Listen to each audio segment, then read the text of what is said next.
Good afternoon, everyone. Great to have you here. And let's have a big ovation. Matthias, Frechen, Allegro, Magdalena, Kubisa, BLIK, Maciej, Kasprzak, Totalizator, Sportowy.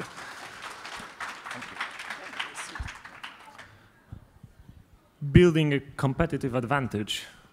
How to do it? I think that many founders, startuppers, ask themselves this question. But the basic thing I want to ask you today is, how can smaller companies, businesses, compete with the bigger players that have scale, capital, time, people? How can those small businesses build their competitive advantage? Magda, would you like to start? I would say that through my professional life, I have already a pleasure to participate in 2 projects that were like growing from zero to hero. First time it was a mobile operator Play who entered the Polish market that was totally divided between 3 big players and managed to, from the new company, became #1. And now I'm in BLIK that also entered the market in 2015, where there were certain habits on the market, that there were bigger players who had the appetite for this market and was able to become #1 in online payments. So my answer is that the smaller players can not only compete, but they can also conquer the market.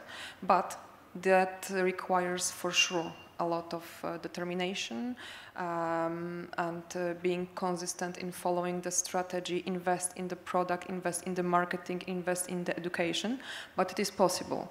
But of course, if you're a smaller player, it doesn't mean that you have to get the appetite to be the winner. You can also compete just staying in like your smaller niche. The most important thing, I guess, is finding something that is something that makes you different from the bigger players, yes, and to be able to address the certain base of customers that will stick to your service. Maciej? Well, I have to agree on that. But basically, I think most important thing is the product that gives something new to the customer, or a new business model which makes a new definition of some sort of service or a product. So basically, it's very hard to enter the market, definitely the market when you have some big players like us here, for instance. But with a disruptive idea, team, and hopefully a budget, it is definitely possible. Matthias, you represent the biggest player in the Polish e-commerce market, so... I do, but at the same time, you could probably argue, if you look at it globally, I mean, e-commerce is kind of dominated on the one hand by American companies. If you look more to the east, by the Chinese players, which I guess we'll also briefly talk about. I think we are kind of still large in Europe, but compared to those elephants, I think we're kind of still also one of the smaller players. Just adding to kind of what has already been said, I very much agree. Like, a smaller player can win, and kind of also reiterating what you guys have been saying. I think you need to have your point of difference. You need to figure out really what's your niche, and in some cases that can be a pretty big niche, and then you have to serve your customers in a really good way. And if you just look at e-commerce, even in Europe, I think there are some great examples of companies who have been doing that and then really took off over the last couple of years. Vinted, for example, also kind of player here from the region, being a great example. Or even in the United States, you find quite a few players such as Chewy.com who really win against the big players out there by exactly doing that. So what is more difficult, to gain new customers or to retain them? Because both seem like a challenge. Many companies gain a lot of customers, but then they have a problem with retaining them. Well, maybe if I may start, I think both is challenging, but I think really retaining customers and kind of making them more loyal over time, I think this is much harder, right? I mean, if you think about it, and a lot of the I would say kind of, new competitors in Europe show it, if you just throw enough money at it, it's actually not that hard really to acquire customers, right? I mean, you're not making money on it, it's a big investment, but then really making sure those customers become loyal and kind of, come back, not through paid channels, and shop more often, shop in more categories, just to use the example from e-commerce. I think that's really the very hard part of it. People, I think, are definitely promo-driven. So when you enter the market with something new that, let's say, resembles something, and you have a lot of budget, a big budget for marketing, both, and promotion, I think that gaining new customers is quite easy. But if your service is lousy, they will just take the bonus money, all the bonuses that you gave them, and go to another competitor. So I guess that retaining customer is definitely more difficult, especially when you have some competitors or some challenges with your product. So I have to agree again. And I will have a little bit different perspective on that, because I would say that it depends in what kind of business you are, because in payments it's a little bit different, because the way you pay is becoming a habit. So if you offer the customers like easy, secure payments they feel comfortable with, they're quite sticky with that. So I would say that it's more difficult to change the habit of how you are paying and create this new habit. When it's created, then customers are more sticky. I think that it's easier to buy on a different platform than Allegro than pay with a different payment method, because this is something that you really need to feel comfortable with, like the payment is. So the answer is that it depends. It really depends in which part of this digital business you are, and also what is the competition around you. Let's stick for a moment with gaining customers.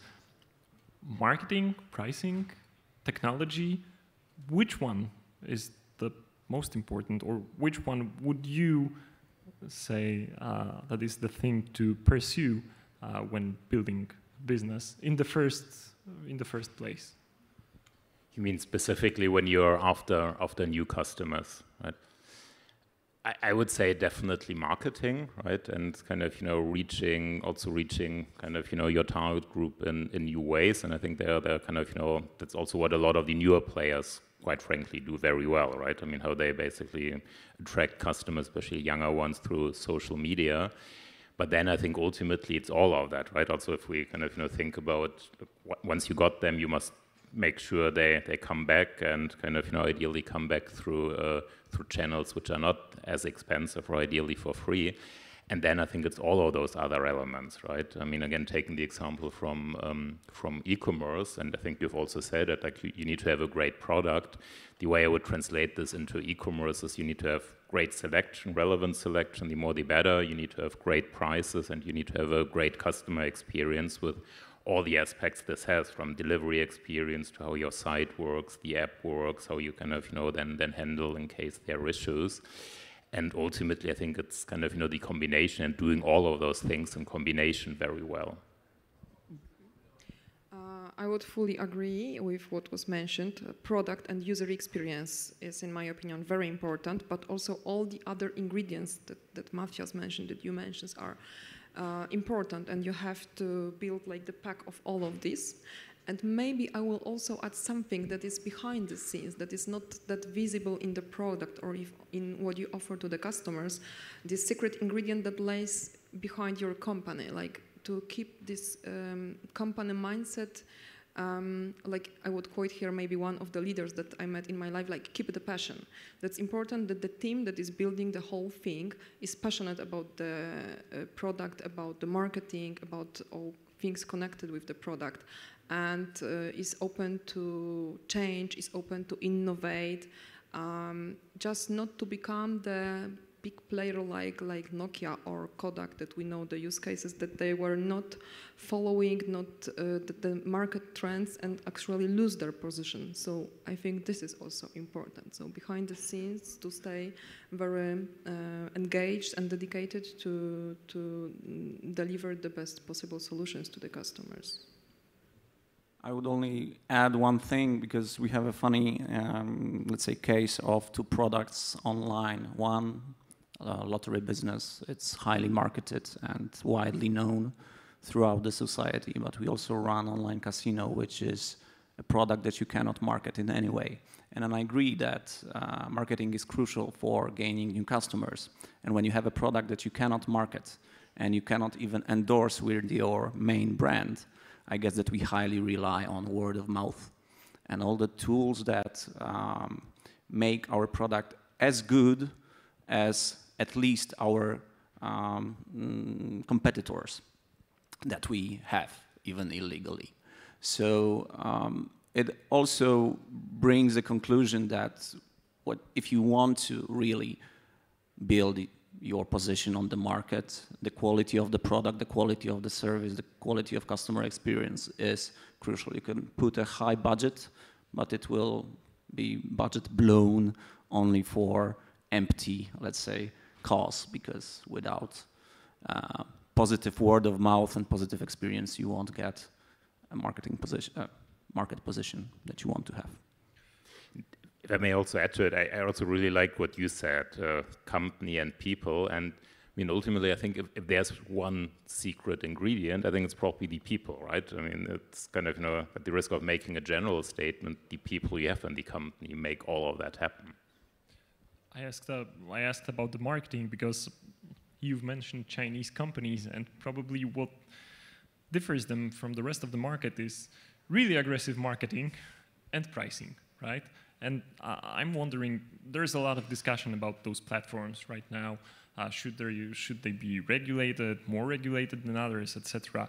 But do you think that European companies can compete with that? Because China has the scale, China has a lot of capital, and frankly, they are really aggressive. Although there were cases of Chinese platforms that were aggressive in Poland, in particular, and then they had to back out. So I guess it is possible, but it absolutely is possible, right? And I know this kind of gets a lot of attention, a lot of hype, and if you look at the investment numbers, if you also look at the traffic numbers, yes, those are significant. I think if you then try to look at the revenues behind it, especially in Europe, I think the numbers are much smaller, and yeah, we absolutely can compete. I think there are also many examples, including Allegro, where that works pretty well.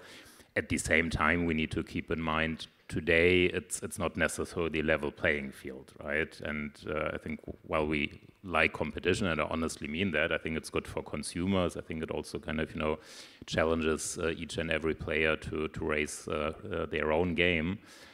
We need to ensure that everybody basically plays according to the same rules when it then comes to DSA, pricing rules, omnibus. I think also kind of, even import duties at some point is something to be looked at, right? Because if you're a local merchant, you kind of, a lot of them also source outside of Europe, you do it in bulk, you pay import duties.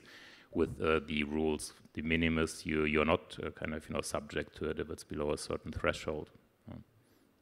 Magda, do you see this in payments? Because BLIK is, really popular, but there are some Chinese companies that try to come to Europe. It's not so easy. It's more regulated than e-commerce.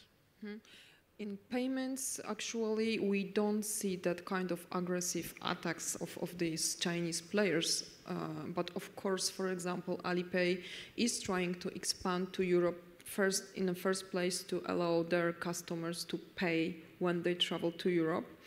I think that entering European market in payments is not that easy because it's regulated, yes? So here it's much safer than, for example, in this typical e-commerce when they are just entering and they are following the other regulations.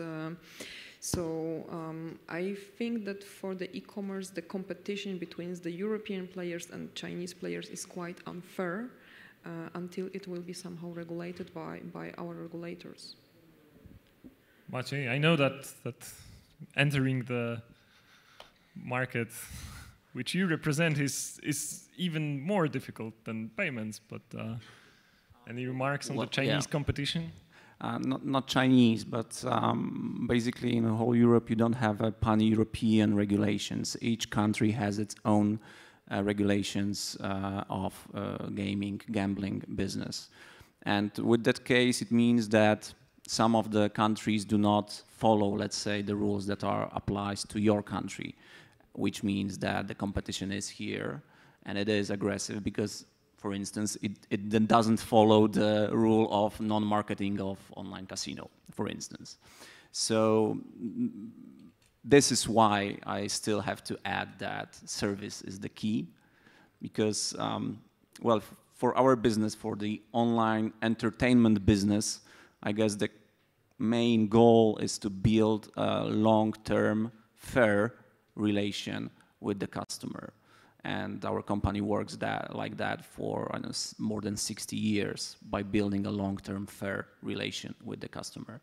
And when I mentioned the service, one of the things that you have to take into that is the fairness and, let's say, responsibility that you have as a provider of, let's say, online lottery product. So we have a little bit of time. So just to sum it up in one sentence from every one of you, what's the most important trend right now for digital commerce businesses that you think should be followed? Because not every trend is worth following. Well, I'm tempted to say AI, but I'll there go was with no AI right now. I go with social commerce. Magda? I would say AI. We have like all separate panels on the AI, and I think that it will bring new solutions. The first one that we see is hyper-personalization, probably.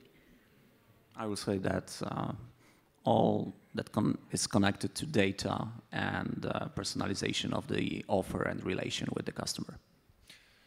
Well, we tried really hard not to talk about AI today, but in the end, it all comes back, right?